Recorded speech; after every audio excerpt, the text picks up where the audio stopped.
संसद में मोदी सरकार का मास्टर स्ट्रोक। लोकसभा में वन नेशन वन इलेक्शन बहुमत से स्वीकार। देखिए, one nation one election bill pay पूरे संसद को, विपक्ष को एक साथ होना चाहिए। इसलिए एक साथ होनी चाहिए कि ये कोई नई बिल नहीं आ रहा है। 1967 तक जब हम वन नेशन वन इलेक्शन में ही चल रहे थे, कांग्रेस ने कसम खा लिया है कि नरेंद्र मोदी जी के हर पहल को हम विरोध करेंगे। तो बिल स्वीकार के समर्थन में 269 वोट पड़े और विरोध में 198। जदयू, मायावती, जेडीएस, वाईएसआर, कांग्रेस और टीडीपी ने दिया बिल को समर्थन। कांग्रेस, सपा समेत विपक्षी पार्टियों ने जताया विरोध। नमस्कार, मैं अंजलि मिश्रा, स्वागत है आप सभी का द न्यूज में। इस वक्त की बड़ी खबर सामने आ रही है। लोकसभा में one nation one election bill को पेश किया गया था और अब उसे सर्वसम्मति से जो है आपको बता दें कि स्वीकार कर लिया गया है। बहुत ज्यादा वोट, तकरीबन 269 वोट जो है इसके समर्थन में पड़े हैं और 198 वोट जो है अगेंस्ट में पड़े हैं और इसी के साथ तकरीबन 270 वोट आप कह सकते हैं कि फेवर में पड़ने की वजह से अब बिल को स्वीकार कर लिया गया है। लोकसभा में अब बिल पर चर्चा की जाएगी। विपक्ष के लिए यह बड़ा झटका है, समाजवादी पार्टी, कांग्रेस के लिए इसे बड़ा झटका बताया जा रहा है। तो वहीं प्रधानमंत्री नरेंद्र मोदी के लिए इसे एक बड़ा मास्टर स्ट्रोक बताया जा रहा है। कहा जा रहा है कि मोदी का यह बहुत बड़ा मास्टर स्ट्रोक है। वन नेशन वन इलेक्शन के फेवर में काफी समय से बीजेपी के बड़े नेताओं ने बयान दिए। प्रधानमंत्री नरेंद्र मोदी ने भी वन नेशन वन इलेक्शन पर जोर दिया था। ऐसे में लोकसभा में इस बिल को आज इंट्रोड्यूस किया गया और काफी ज्यादा हंगामा भी देखने के लिए मिला। विपक्ष ने काफी से लेकर विरोध किया तो कई पार्टियों ने इसका पूरा समर्थन भी किया और आखिरकार 269 वोट के साथ लोकसभा में इस बिल को स्वीकार कर लिया गया है और अब इस बिल पर चर्चा की जाएगी। ऐसे में क्या कुछ दलीलें दी गई इस बिल को लेकर, विपक्ष ने क्या कुछ कहा, आइए विस्तार से जान लेते हैं। तो लोकसभा में सरकार ने one nation one election bill को पेश किया। इस बिल को मंत्री अर्जुन मेघवाल द्वारा जो है पेश किया गया था और इस दौरान उन्होंने इस बिल को लेकर काफी जोर दिया कि क्यों इस बिल को लाने की जरूरत है, इसकी क्या चीज जो है अहमियत है, इसके बारे में भी उन्होंने बताया। केंद्रीय कानून मंत्री हैं अर्जुन राम मेघवाल, जिन्होंने इस बिल को पेश किया और बिल पेश होने के बाद लोकसभा में जो है जमकर बहस देखने के लिए मिली। जरा देखिए किस तरीके से अर्जुन जो है मेघवाल द्वारा इस बिल को पेश किया गया था। With your permission, I beg to move for leave to introduce the Constitution 129th Amendment Bill 2024, further to amend the Constitution of India। ये आइटम नंबर 18 में है और आइटम नंबर 19 में जैसे आपने कहा, honourable speaker sir, with your permission, I wish to move for leave to introduce the Union Territories Laws Amendment Bills 2024, further to amend the Government of Union Territories Act 1963, the Government of National Capital Territory of Delhi Act 1991, and the Jammu and Kashmir Reorganization Act 2019। ये मैं आपकी अनुमति से आपसे leave मांग रहा हूँ। Thank you sir. तो जैसा कि आपने देखा कि अर्जुन राम मेघवाल ने इस बिल को पेश किया, इस दौरान भी काफी हंगामा देखने के लिए मिला। कांग्रेस ने इस बिल को संघीय ढांचे पर चोट बताया तो वहीं समाजवादी पार्टी के सांसद धर्मेंद्र यादव ने भी इस बिल को लेकर विरोध जताया।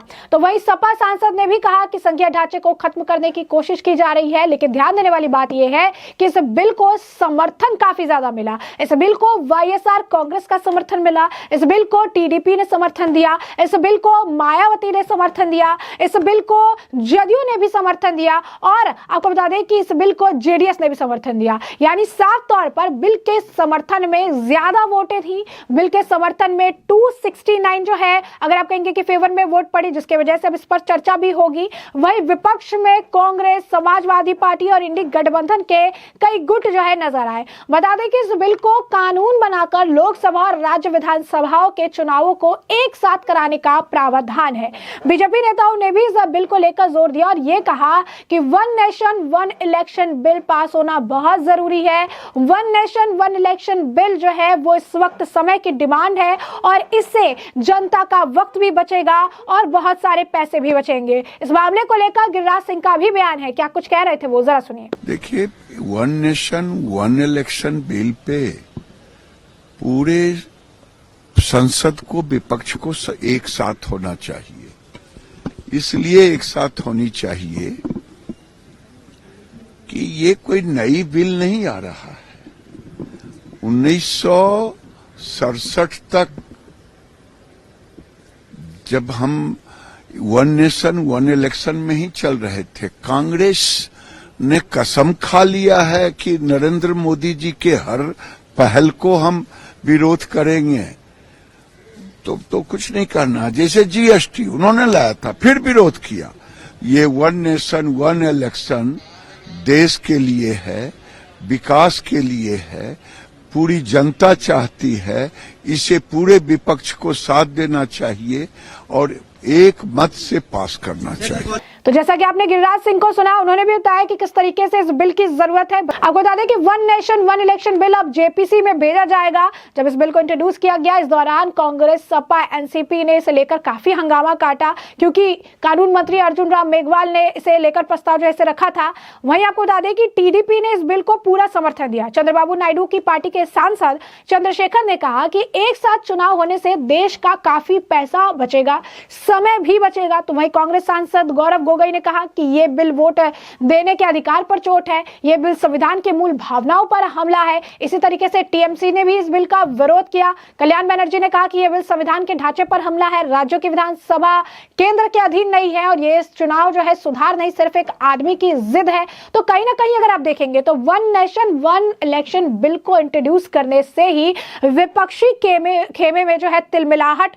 और बौखलाहट देखने के लिए मिली, क्योंकि इस बिल के समर्थन में जहां पर एक तरफ कई पार्टियां हैं, खासकर बीजेपी इस बिल की वकालत जो है लगातार करती रही है, इस बिल के इंपॉर्टेंस को जनता के सामने रखती रही है, इस बिल को लाने से फायदे जो है गिनवाती रही है, तो दूसरी तरफ विपक्ष इस बिल के अगेंस्ट जाकर कई तरह के बयान देती रही है। उनका यह मानना है कि वन इलेक्शन और one nation one election bill अगर आएगा तो इससे काफी ज्यादा जो है विपक्ष को नुकसान होगा। यह सिर्फ, जैसा कि आप सुन भी रहे हैं बयान, की एक आदमी की जिद है जिसकी वजह से इसे लाया जा रहा है। लेकिन जैसा कि बीजेपी नेताओं का भी कहना है और जैसा कि अन्य पार्टियां जो कि इस बिल को समर्थन दे रही हैं, उनका भी कहना है कि इससे बहुत ज्यादा पैसा और समय दोनों की बचत होगी। और ये एक ऐतिहासिक बिल होगा और ये जो कदम जो उठाया जा रहा है हमारी सरकार से, ये सचमुच में एक बहुत ही अच्छी जबरदस्त पहल है, क्योंकि ये जो है इससे बहुत ज्यादा खर्चा जो है वो कम होगा। नहीं तो हमेशा हम देखते हैं कि हर साल जो है कोई ना कोई इलेक्शन चलता रहता है। इलेक्शन जब चलते हैं तो जो है कोड ऑफ कॉन्डक्ट लग जाता है, फिर सारे के सारे काम जो है वो लंबित पड़ जाते हैं।